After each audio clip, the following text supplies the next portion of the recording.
that he was a man of purity, he was a man of truth, he was a man of Allah subhanahu wa ta'ala. And these people seeing him, of course they were infected by greed, they were infected by shaitan. They thought, the only thing they thought when they saw Yusuf alayhi salam is that he would sell good on the markets of Egypt. If we take him now, we could fetch a good price for him. So they chained Yusuf alayhi salam up and started taking him on the journey to Egypt. And all the way, once they reached Egypt, they took him onto the stage and said, "Gather around, people, for we have a very beautiful man as a slave for you to buy." So the people started to gather around, and they started getting intrigued, and they said, how is such a beautiful person being taken as a slave? How is such a beautiful person, being sold on this market? And eventually, as the auction went on and on, there was the chief minister of Egypt at the time. He had bought Yusuf alayhi salam, and he actually freed him. So now we see this timeline from Yusuf alayhi salam was just a couple days ago. He was in a well. He thought that he was going to die in that well. He didn't think that he was going to amount to anything. And now he's being held by the chief minister of Egypt, and he is a free man now, again. So the chief minister had told him, "I think you are a person of truth. I think you are a person of great beauty, and you seem like a good person to me. And I want you to always be truthful to me, and I will treat you well." So he took him back to the palace where he worked and said, "You can stay here as long as you be good to me." So Yusuf alayhi salam, he had grown up there. He had grown with the amenities of the palace. He had grown under the chief minister, and always he would speak truthfully. He would always show great qualities. And as he grew, he became more and more handsome. His beauty grew, not only just physically, but internally, because whenever he spoke, he was such a great speaker. Whenever he would treat people, he would treat them with absolute kindness and absolute heartfelt language. And the chief minister, as he saw him grow up, he said, "This man is a man I can trust for my life. This man is like a son to me." Why? Because he always speaks the truth. He always speaks kindly of people. He never does anything wrong. And he's always following this path. And what was that path? The path of Allah subhanahu wa ta'ala.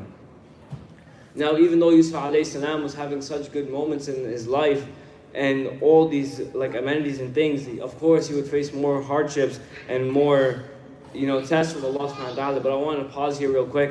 And another lesson we can learn is that people will always treat you well once you treat them well, when you show off that you're a good person. And what this means is that if you're a good person of good qualities, you're kind, you're smart, if you convey that you're a good person, then you are going to be treated well. Same way, if you convey that you're a bad person, you use bad language, you curse, or you're always starting fights or hitting people, then people are going to see you as an untrustworthy person. They're going to see you as someone who is not one with the people, not one with Islam. So brothers and sisters, may Allah subhanahu wa ta'ala always grant us to follow His path and always be as good as we possibly can be, and always follow in Yusuf alayhi salam's footsteps. The next part is the chief minister's wife actually started to get fond of Yusuf alayhi salam, because of course he was one of the most handsome prophets, and at the time he was the most handsome person there. So she said, he is still under me. I can take control of him. So she went to Yusuf alayhi salam, and then she said to him, "I want you to be with me." And Yusuf alayhi salam, being a man of religion, being a man of Allah subhanahu wa ta'ala, he said, "No, I cannot be in such a relationship. You are married to the chief minister. This is haram."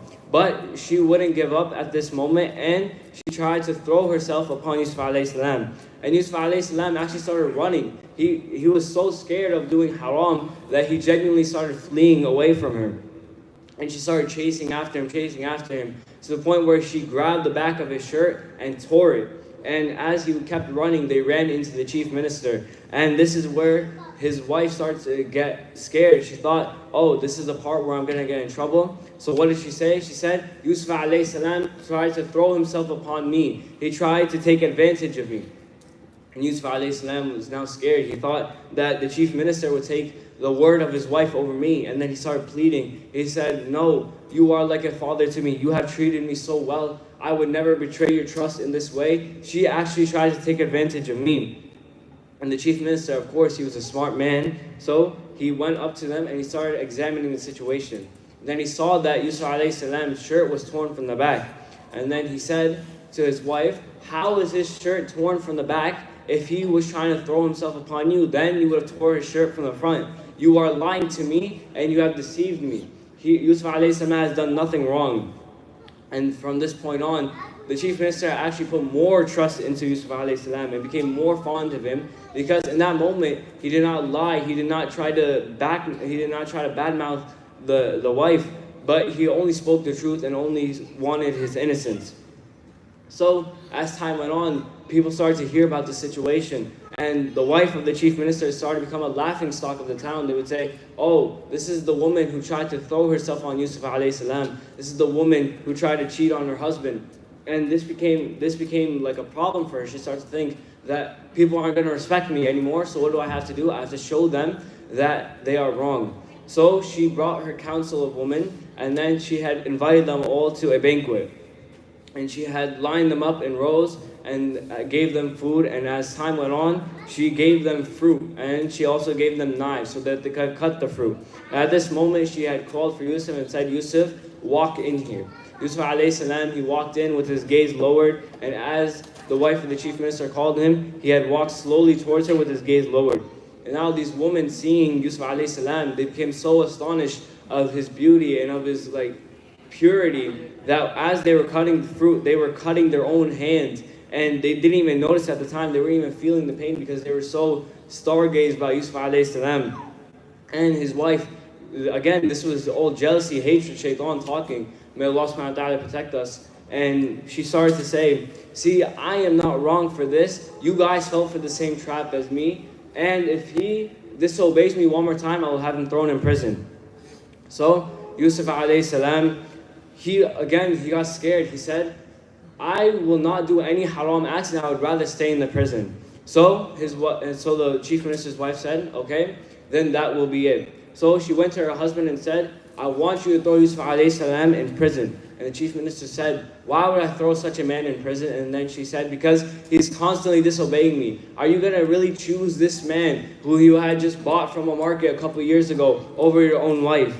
And because the chief minister, he was trying to be respectful to his wife. He was still trying to keep that relationship with such a heavy heart and with such sad emotions. He went to Yusuf alayhi salam and he said, I'm so sorry, but I'm going to have to put you into the prison. And Yusuf alayhi salam, he didn't even fight back. He said, if it's something you have to do, then do it. And Yusuf alayhi salam, he then went to the prison and he stayed there for a long, long time. And it was this moment where he was actually given one of the blessings by Allah subhanahu wa ta'ala, where he was given the ability to interpret dreams. And this ability was actually, long term, is one of the reasons why Yusuf alayhi salam became such a great prophet. Because in that prison he met two other people. One was a chef and the other person was a cupbearer of the king of Egypt. Now these two people, after the arrival of Yusuf alayhi salam, they had dreams. Very strange dreams that they could not understand. And of course Yusuf alayhi salam was given the ability to interpret dreams. So Yusuf alayhi salam, he started speaking to these people, and then these people start to realize he's not a common thief. Why is he in prison? He's a person of good character. He's a person of good moral. So then they asked Yusuf alayhi salam, could you tell us about our dreams? So they would speak their dreams to him, and Yusuf alayhi salam would make dua to Allah subhanahu wa ta'ala for clarity, and he would be given the revelation of their dreams. So the first man was the chef, and he asked, can you interpret my dream? He said, my dream was, I was standing in the middle of a valley, and there was bread on top of my head, and there were birds that were circling me, and they kept trying to peck the bread on my head. So Yusuf alayhi salam made dua to Allah subhanahu wa ta'ala for clarity, and then he told him, you will be crucified in a couple of days, you will be hung up on a cross.